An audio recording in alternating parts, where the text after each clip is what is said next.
Now, if you're anything like Dr. Zulma or me when we were in college, you may find that you have to work during college. That was definitely the case for us. We both had jobs. I had a couple of jobs in college and during my gap year, including working as an administrative assistant in a psychology lab for a year, working as a lab assistant in an infectious disease laboratory. I was also an assistant to a professional editor during one summer, and I worked as a teaching assistant for a biology lab course. I would tutor elementary aged kids. That was one. The other one was tutoring high school students. Mm-hmm. Another one was I was actually a waitress for quite some time. Uh-huh. And often, actually, when I was a waitress, I was working, tutoring, and a waitress at the same time at a Mexican restaurant that was close by. And then in the summers, while we were off of school, I would come back home to San Diego and then just find summer jobs as well. So I've seen applicants list the following types of paid clinical jobs.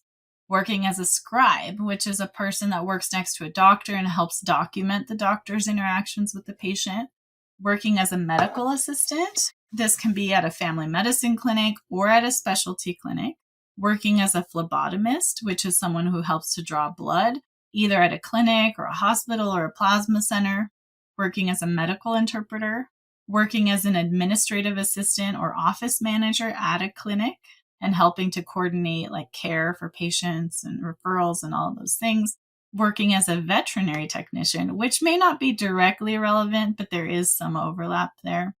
Or working as a patient care technician, a certified nursing assistant, or an ABA therapist. So those are some of the things that I've seen on applications that students have done to get clinical experience while also earning money. Whatever job you choose to have, give it your best. Whether you're a hostess or a clinical research coordinator, it is good to practice the following. 1, show up on time. 2, be reliable. If you say you're going to do something, do it. Follow through. 3, take initiative and try to anticipate next steps. Don't just wait around being told to do something every time, assuming it is safe to do so. 4, put forth your best effort.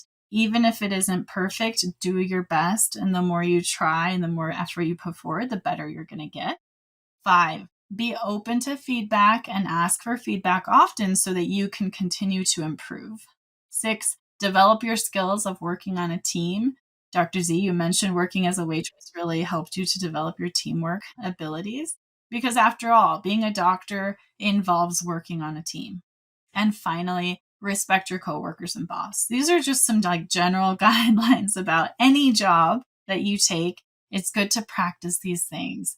You should do these on principle, but also keep in mind that when it comes time to ask for letters of recommendation, you may be asking some of your employers. You want to make sure that you put your best foot forward and that they will have wonderful things to say about you regardless of what that job was.